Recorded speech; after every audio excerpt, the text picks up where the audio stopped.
ఇద్దరు తమ్ముళ్ళు మొత్తం ల్యాండ్ పంచుకొని ఈస్ట్ హైదరాబాద్ ఈయన చేసుకుంటుండు, వెస్ట్ హైదరాబాద్ ఆయన చేసుకుంటూ నడుస్తుంది. ఇట్లాంటి అపనింద ప్రజల నుంచి వస్తూ ఉంది. నిజమేందో అబద్ధమేందో ఎంక్వైరీ చేసుకో.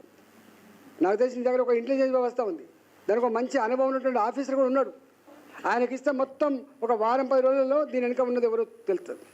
మొన్న ఆనందబాగ్ అని ఒక మా పార్లమెంట్ కింద ఉంటుంది, 300 మంది గుండాలు మొత్తం దాన్ని ఆక్రమించుకొని రాత్రి మొత్తం డిస్మాల్ చేసింది. 50 ఏళ్ళ నుంచి ఉంటున్నటువంటి ఆయన ప్రాపర్టీ, ఆయన గోడౌన్స్, ఆయన ఉన్న ఇల్లు 20 ఎకరాలు దాదాపు ఆనందబాగ్లో మొత్తం నేలమట్టం చేసి పడేసింది. నేలమట్టం చేస్తే అక్కడే ఈ 300 మంది ఉంటే సిపి గారికి ఫోన్ చేసిన ఏంది సిపి గారు అంటే దానికి ఆన్సర్ లేదు. మేము గతంలో 25 ఏళ్ళ క్రితం మేము ఫస్ట్ ఎమ్మెల్యే అయినప్పుడు ఎంత గౌరవం ఉండంటే ఏదైనా పని చెప్తే ఎమ్మెల్యే గారు మీరు చెప్పిన పని మీ వంతు తప్పు అని చెప్తుండేది, మీ వంతు ఒప్పు అని చెప్తుండేది. మీ వంతు తప్పు అని చెప్తున్నా సపరేట్ కూకుంటుంటివి, చూడండి అని చెప్తుంటివి. మా వంతు ఒప్పు అంటే మాత్రం తప్పుడు చేయమని చెప్తుంటివి.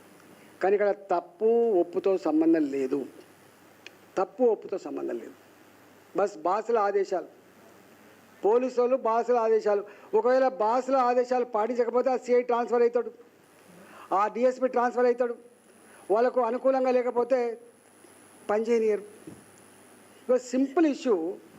అసలు మొత్తం హైదరాబాద్లో ఎన్ని లేఅవుట్లు ఉన్నాయో అని ఇవాళ కాంప్లైంట్స్ వస్తున్నాయో ఒక్క ఈసీ సర్టిఫికేట్ ఉంటుంది, ఎన్కంబరెన్స్ సర్టిఫికేట్ ఉంటుంది. దాన్ని తీస్తే తెలుస్తుంది ఇది అగ్రికల్చర్ ల్యాండా, ఇది ప్లాట్ అని తెలుస్తుంది.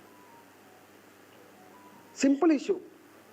ధరణి వచ్చిన తర్వాత ఇవన్నీ రెటిఫై అయితే అనుకున్నాం. ధరణి వచ్చిన తర్వాత ఇంకెక్కువైపోయినాయి. 100% ఇట్లాంటి పెద్ద 1000 ఎకరాలు, 500 ఎకరాలు, 10,000 కోట్ల భూములు, 20,000 కోట్ల భూములు ఏవైతున్నాయో ఇవాళ కాళేశ్వరం మీద ఉండే డబ్బుల కంటే కూడా 100 రెట్లు ఎక్కువైన సంపద. ఇది ఎవరికి తెలియదు. ఇలా ఇవన్నీ కూడా భాజపా ముఖ్యమంత్రుల కార్యాలయాలలో ఇట్లాంటి వాటికి ప్రణాళికలు రూపొందించి చేస్తున్నారు అనేది గతంలో ఇవాళ మనకు అర్థమైపోయింది. ఇవాళ కూడా మళ్ళీ గదే నడుస్తుంది. ఇది మంచిది కాదు, తస్మాత్ జాగ్రత్త అని చెప్పి హెచ్చరిస్తూ ఉన్నాం. వాళ్ళకి ఏం గది పట్టిందో మీకు కూడా అదే గది పడుతుందని చెప్పి హెచ్చరిస్తూ ఉన్నాం. ఇవాళ నేను ఇంకొక మాట కూడా అంటున్నా, వెంటనే గవర్నమెంట్ ఎక్కడెక్కడైతే పాత గ్రామ పంచాయతీ లేఅవుట్లు ఉన్నాయో అన్ని నోటీసులు ఇచ్చి వాటిని అన్నిటి కూడా అగ్రికల్చర్ ల్యాండ్స్ కింద దాన్ని రద్దు చేసి మళ్ళీ వాళ్ళ ప్లాట్లు వాళ్లకు రెస్టోర్ చేయాలని చెప్పి కోరుతున్నా. నేను ఈ పక్కకుంటా కొంపల్లిలో ఉంటా, జేబేరీ లేఅవుట్ ఉంటుంది. ఎంత దారుణం అంటే ఎప్పుడో కొనుక్కున్నారు పాపం జేబేరీ లేఅవుట్. ఎంత దుర్మార్గం ఉంటుందో ఒక చిన్న ఎగ్జాంపుల్ చెప్తున్నాను. ఇవాళకి కూడా దాని వాళ్ళకి తెలుసు ఇది ప్లాట్ల జాగా, అమ్ముకున్న జాగా, వాళ్ళే జాగా అని తెలిసినప్పటికీ కూడా ఓడిపోతే లిటిగేషన్ వేస్తారు, కోట్లకి వేసేస్తారు. కోట్లకి వేసేసి ఏమైపోతుంది, మా దగ్గర లిటిగేషన్ ఉంది, ఇల్లు కట్టుకోవడానికి పర్మిషన్ రాదు, టక్కన అక్కడ చెప్పి పెడతారు. దానికి ఒక నెక్సెస్ ఉంటుంది, దానికి ఆఫీసులు ఉంటాయి. ఎవడో రాగానే పని మొదలు పెట్టగానే ఎవడో సమాచారం ఇస్తాడు, ఇవ్వగానే వీళ్ళు వస్తారు. నీ ఇష్టం మరి, మీకు అయితే పర్మిషన్ రాగానే గజానికి 20,000 రూపాయలు చొప్పున చెల్లించుకోవాలి. ఇట్లా ఒక ఎగ్జాంపుల్ కాదు, 100 ఉన్నాయి. గజానికి 20,000 రూపాయలు చొప్పున చెల్లించుకోవాలి. అందువల్ల అంటే 100 జాగాలు జరుగుతూ ఉన్నాయి. గ్రామ పంచాయతీ లేఅవుట్లకి ఎల్ఆర్ఎస్ స్కీమ్ వచ్చినప్పటికీ కూడా ప్రభుత్వం దాన్ని సంపూర్ణంగా అర్థం చేసుకొని అమలు చేయకపో కారణాల వల్ల ఇవన్నీ వచ్చినాయి. ఇవాళ శంకర్ ఇల్స్ ఉన్నది, మీకు అంతా తెలుసు. శంకర్ ఇల్స్నే కదా ఈడీ ఇలా అమయ్ కుమార్ జైలుకు పోతున్నది. అమయ్ కుమార్ ఎందుకు జైలుకు పోతున్నాడు? రాత్రి 420 ఎకరాలు, నాకు తెలిసి అక్కడ 50 కోట్లకు ఎకరం ఉంటుంది. ఒక 20,000 కోట్ల భూమిగా వచ్చింది నాకు తెలిసి. 100 ఎకరాలకే 5,000 కోట్లు, 100 ఎకరాలు 5,000 కోట్లు.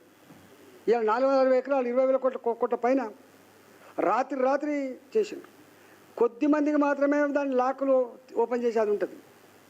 ఈ ధరణి వచ్చిన తర్వాత ఈ కాస్తు కాలాలన్నీ ఎగిరిపోయిన తర్వాత, ఈ 13 కాలాలు ఎగిరిపోయిన తర్వాత, మొత్తం కలెక్టరేట్లలో వచ్చిన తర్వాత, ఈ ఏజెన్సీలు కూడా బయట నుంచి వెళ్ళి వాళ్ళ కనసాలలోనే వచ్చిన తర్వాత ఎవడి భూమి రెగ్యులైజ్ చేసుకోవాలి, ఎవడి భూమి ఎటు మార్చాలనేది మొత్తం వాళ్ళ చేతులకు వచ్చిన తర్వాత మొత్తం పేదల చేతుల నుంచి వెళ్ళిపోయిన మాట వాస్తవం హైదరాబాద్.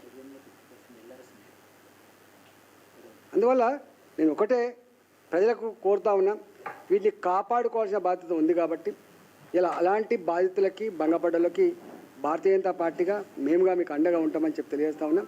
ఇవాళ మేము ఒక వ్యక్తి మీద కొట్టాలనే భావనను, తిట్టాలనే భావన ఉండడం కాదు, కానీ వ్యవస్థ విఫలమైనప్పుడు the circumstances made me to create like this.